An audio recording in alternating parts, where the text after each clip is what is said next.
Hi guys, welcome back to my channel. इस video में हम लोग इलास्ट्रेशन 3 करेंगे।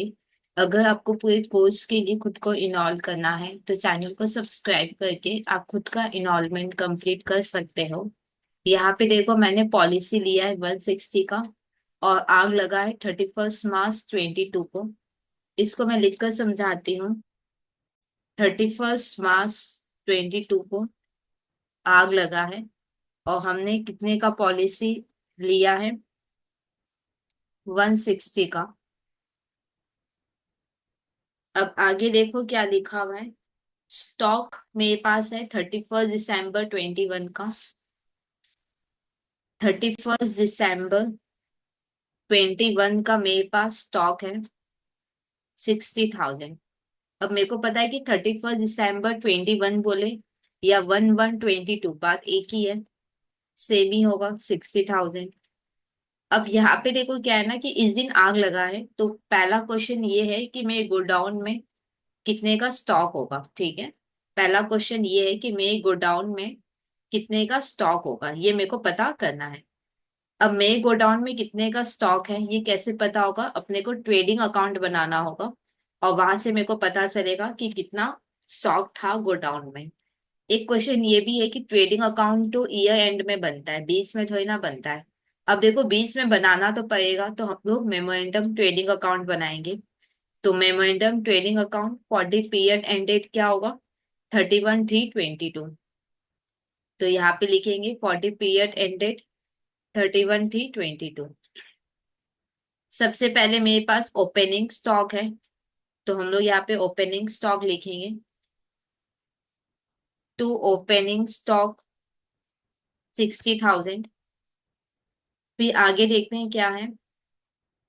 मेरे को परचेज दिया हुआ है, वो भी कहाँ तक का? डेट ऑफ फायर मतलब 31 मार्च तक का मेरे को परचेज गिवन है। अपने को परचेज गिवन है कहाँ से? 1 जनवरी से 31 मार्च तक का परचेज गिवन है। तो यहाँ पे लिखेंगे टू परचेज, जो कि है 260। फिर सेल्स गिवन है, तो यहाँ पे लिखेंगे बाई सेल्स 180। फिर कैरेज इन वॉट, कैरेज का मतलब होता है ट्रांसपोर्टेशन चार्जेस। इन वॉट मतलब परचेज के समय लगा है। अब क्योंकि परचेज के समय ट्रांसपोर्टेशन चार्जेस लगा है, तो ये पक्का ट्रेडिंग में आएगा। तो यहाँ पे लिखेंगे कैरेज इन वॉट 1600। फिर कमीशन ऑन परचेज, परचेज के समय हमने कमीशन दिया है, क्योंकि परचेज से रिलेटेड है तो ये भी ट्रेडिंग में ही आएगा। 2% हमने दिया है। 2% किसका? परचेज का। परचेज 260 है, तो 260 का 2% 5,200। फिर आगे ग्रॉस प्रॉफिट गिवन है। ग्रॉस प्रॉफिट 50%, वो भी कॉस्ट का गिवन है। और प्रॉब्लम क्या है कि मेरे पास क्या है? सेल है 180। हाँ या ना? तो कैसे करेंगे हम लोग? इनटू के बाद जो होता है उसको हम लोग 100 ले लेते हैं। तो लेट कॉस्ट भी 100, कॉस्ट भी 100। अब 100 का 50% 50 होता है। 50 क्या है? Gross profit. Gross profit 50। अब 100 में मैंने खरीदा, 50 का मैंने प्रॉफिट रखा है, तो सेल मैंने कितने का किया होगा? 150 का।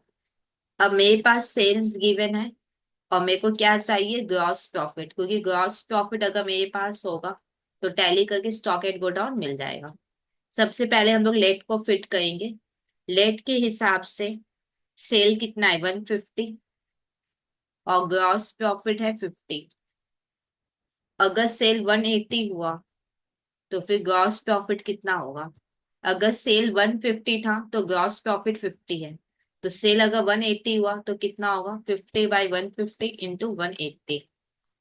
तो यहाँ पे ये कैलकुलेशन लिख लेंगे, 50/150 इंटू 180, तो होगा 60,000। अब आगे देखते हैं क्या बोला है अपने को। यहाँ पे मेरे को टोटल लॉस ऑफ स्टॉक निकालना है, मतलब एक्चुअल में कितना लॉस हुआ है ये पता करना है। सेकंड, मेरे को क्लेम निकालना है। एवरेज क्लॉस लगेगा या नहीं वो तो हमको सब में समझ में आ जाएगा। अगर मैंने ज्यादा का पॉलिसी लिया है तो मेरे को फुल्ली लॉस कंपेंसेट कर देगी इंश्योरेंस कंपनी, वहां पे फिर एवरेज क्लॉज नहीं लगेगा।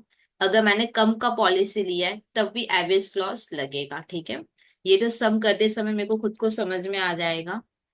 अब सैल्वेज स्टॉक एक अपने को गिवन है, तो हम लोग क्या करेंगे, पहले मेमोरेंडम को टैली करके स्टॉक एट गो डाउन निकाल लेते हैं।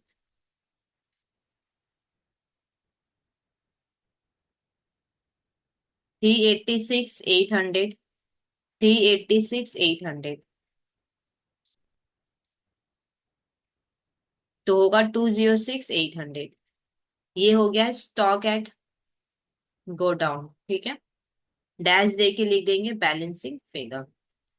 अब यहाँ पे मैं लिख लेती हूँ कि जिस दिन आग लगा था उस दिन हमारे गोडाउन में कितना था।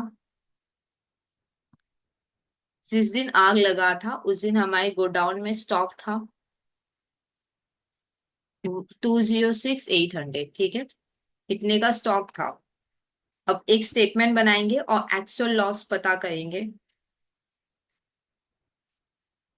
पर्टिकुलर और एक अमाउंट का कॉलम, और मेरे को एक्चुअल लॉस पता करना है। स्टॉक एट गोडाउन कितना था, 206,800। अब कुछ स्टॉक सेव हो गए तो माइनस कर देंगे जो स्टॉक सेव हो गए। सैलवेज स्टॉक 41,360 सेव हो गया, तो एक्चुअल में फिर मेरा कितने का लॉस हुआ वो माइनस करके निकल जाएगा।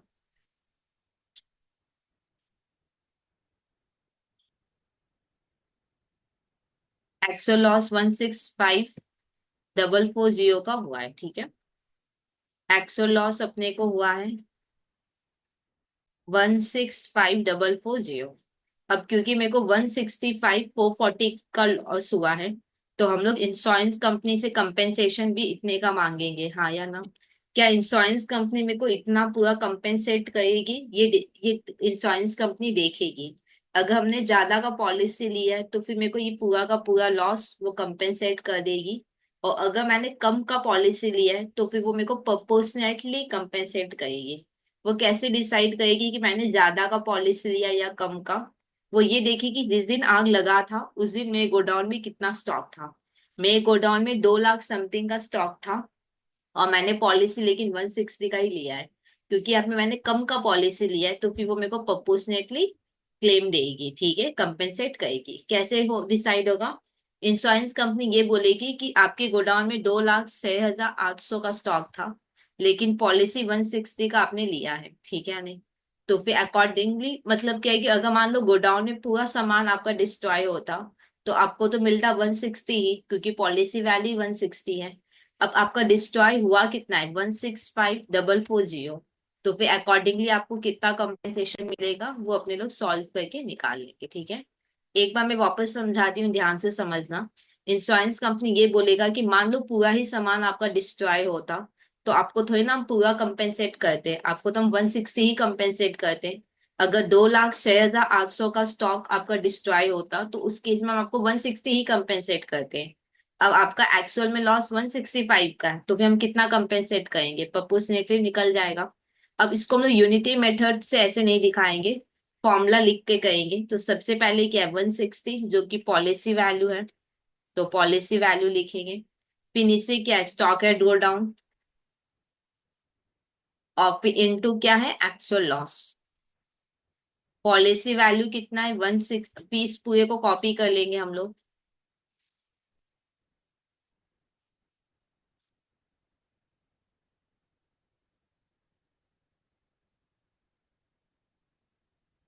0.9 है तो प्लस कर लो 128, ठीक है, क्योंकि मैंने कम का पॉलिसी लिया था।